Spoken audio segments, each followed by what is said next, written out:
Airmen and Guardians, ladies and gentlemen, please welcome the 14th Chief Master Sergeant of the Air Force, AFA Chairman of the Board, Gerald Murray.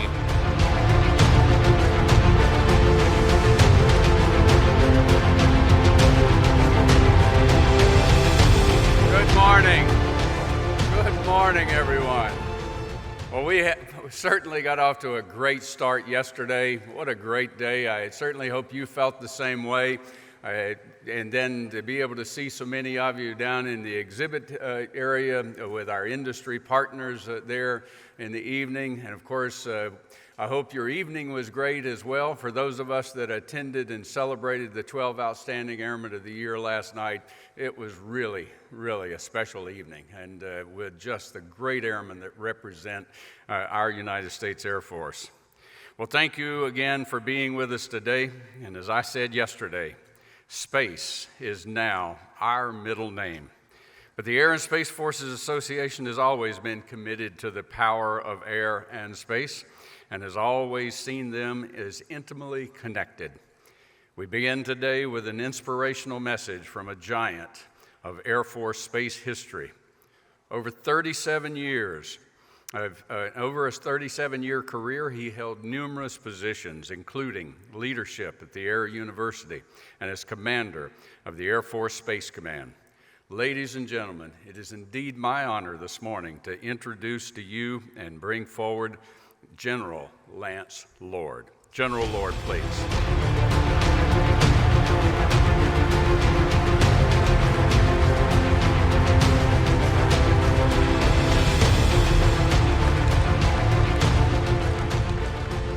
Good morning. Let's hear a little audience participation here. Not precipitation. I'm from Colorado. We need precipitation. Okay. Good morning.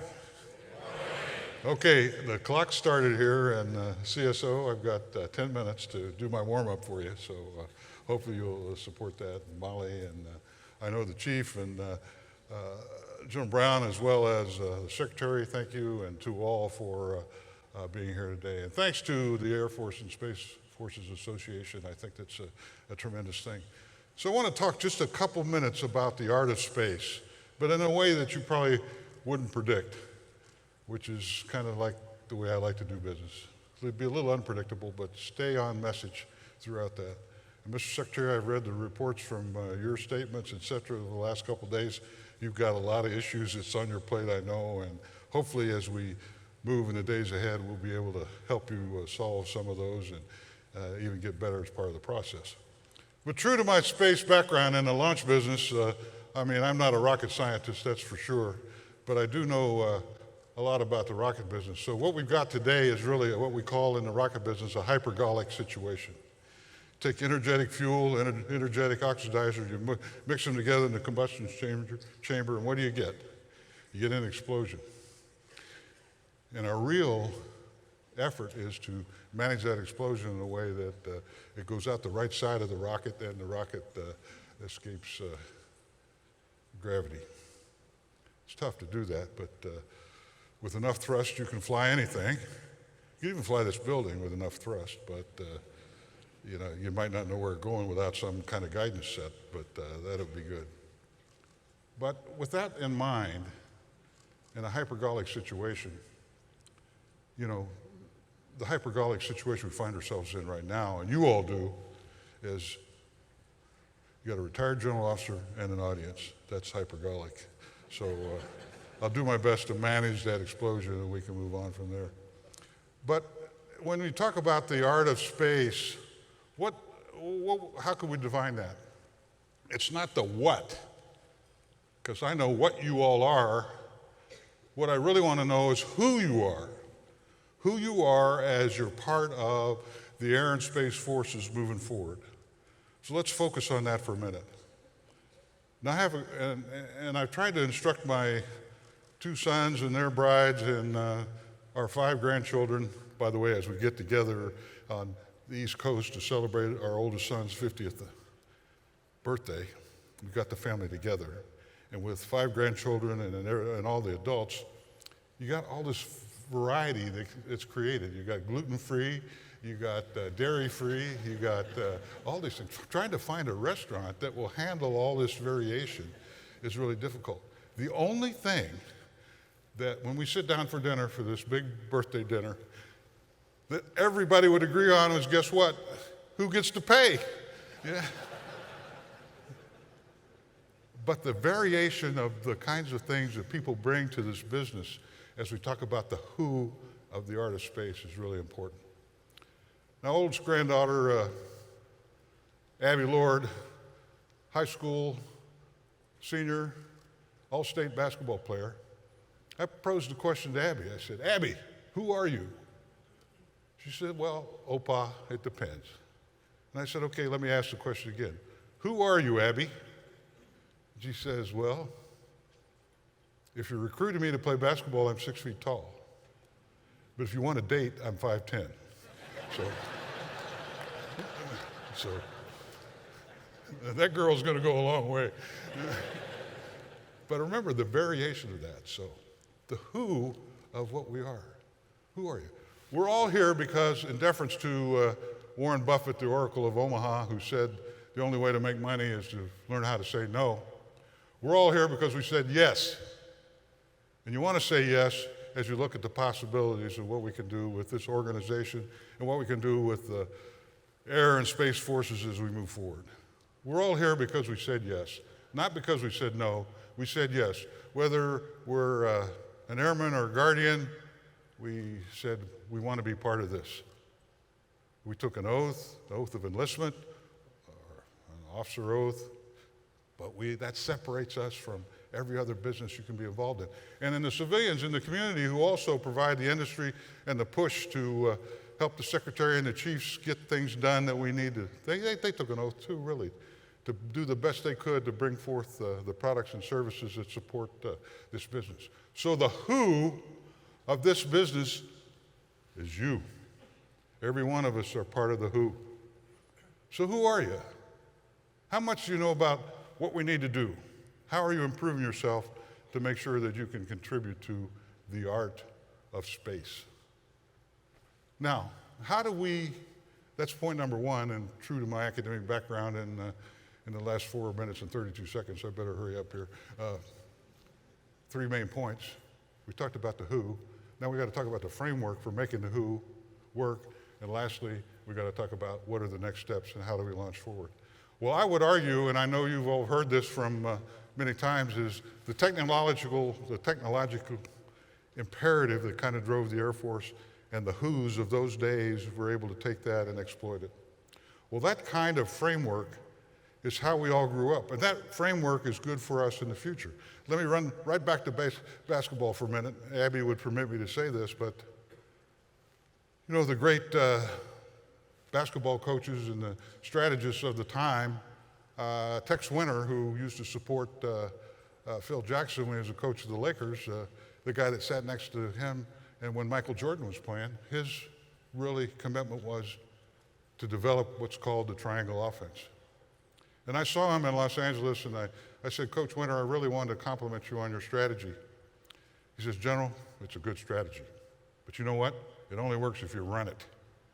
So remember, the framework we're in, the total force framework that we developed in the Air Force, Guard, Reserve, active duty, civilians, the community of industry and industrial professionals, as well as the civilian component, makes things really work together. And there's no reason why that can't continue to move forward in the future as we talk about how we're going to make the next steps as a air and space force and leading to really taking advantage of the capabilities we have as Air Force and Space Forces together.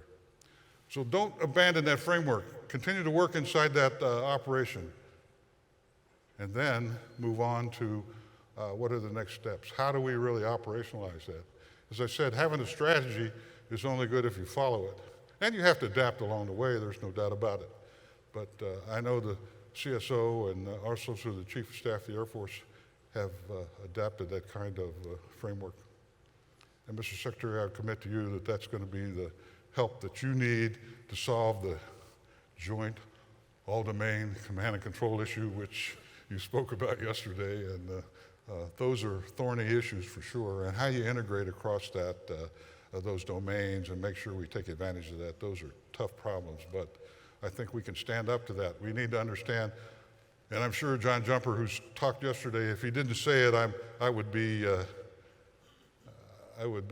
embarrassed, because he drilled it into my head. You got to have a concept of operations that you follow in this business. So the framework we operate in, the total force, bringing the best technology together, is going to pay off for us. So the steps forward are really to take a look at how do we harness all this intellectual capital, the people, the great people that we have, the who's who make the spirit of space work every day. How do we move forward? Well, I encourage you to read a couple books, if you haven't already, by Neil deGrasse Tyson, the Hayden Planetarium. I know General Raymond spent time with him. I really think he's one of the brightest minds to talk about how astrophysics fits with what we're doing in the military, and to understand that. There are several books that you should read. One of them is Astrophysics for People in a Hurry. That's important to understand. The other is Letters from an Astrophysicist, because he gets letters all the time from young people especially saying, well, one of them was, why did you cut Pluto out of the lineage of planets? You know, kids in school learn the planets from, in order from the Earth to outwards. Mercury, Venus, Earth, Mars, Saturn, Uranus, Neptune, and now not Pluto. He said, I've got rafts of letters from angry third graders. Why'd you take Pluto out of the thing? But the relationship is really, really important to think about. We've got one more from Dr. Tyson we'll talk about, but one I want you to think about too, if you can find a copy of this, by Stafford Beer, called Platforms of Change. It's about how organizations adapt and run and are able to operate in uncertain and unpredictable times. This goes way back. It's a cybernetic view of an organization: input, output, process in the middle, and the feedback. Why do organizations react and how they do that? And sir, Mr. Secretary, I know that that's going to be part of the solution set for what's going to happen in JADC2, is really how do we work these organizational issues together. I know that that's something that will be important. So, do that. Who? You're the who. We know where we've been. Now where we're going is our ability to kind of harness our understanding and be able to maximize the operational utility of space, as General Raymond and I know General Saltzman's had his hearing, and I think that went well, and I know our friend Tammy Cotton is going to be the strategic commander as well, all out of that same mold of people who think about the future in exciting and interesting ways and taking care of the people in the process. The framework we have treats everybody with dignity and respect, and remember, we can't do anything as we move forward without that hallmark of the issue. It's going to be tough, it's going to be hard, it's going to be things we need to do, and the red light's on. So I give you four stanzas from my favorite poem, Invictus, by William Ernest Henley, a British author in the mid-1800s, who says the last four lines are important. No matter how straight the gate or charged with punishment to stroll, I am the master of my fate. I am the captain of my soul. You got it. We got it. We got to do it. So I'm proud that you'll do that, and I look forward to hearing from General Raymond. Thank you very much.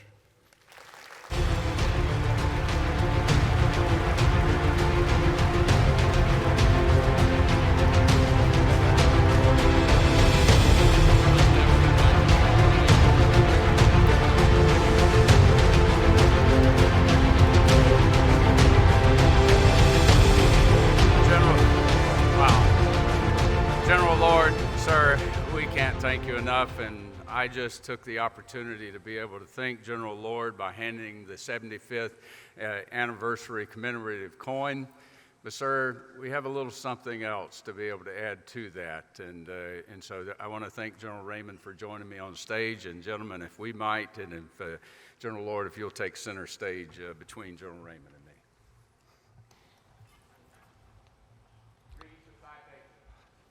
AFA Lifetime Achievement Award. General Lance W. Lord was commander of Air Force Space Command from 2002 to 2006, at which time he retired. He was responsible for the development, acquisition, and operation of the Air Force's space and missile systems. He oversaw a global network of satellite command and control, communications, missile warning, and ICBM launch facilities, and ensured the combat readiness of America's entire intercontinental ballistic missile force. The general held senior positions at the wing and numbered Air Force levels, as well as serving as the commander of Air University. General Lord is the chairman and chief executive officer of L2 Aerospace. Prior to this, Lord served as chief executive officer of Astrotech Space Operations, where he led the execution of expanding core services from spacecraft processing support to a comprehensive line of end-to-end mission assurance services. He also serves as the vice chairman of the board of directors for O'Neill Aerospace, a role he has held since 2015. The Air and Space Forces Association proudly presents a Lifetime Achievement Award to General Lance W. Lord.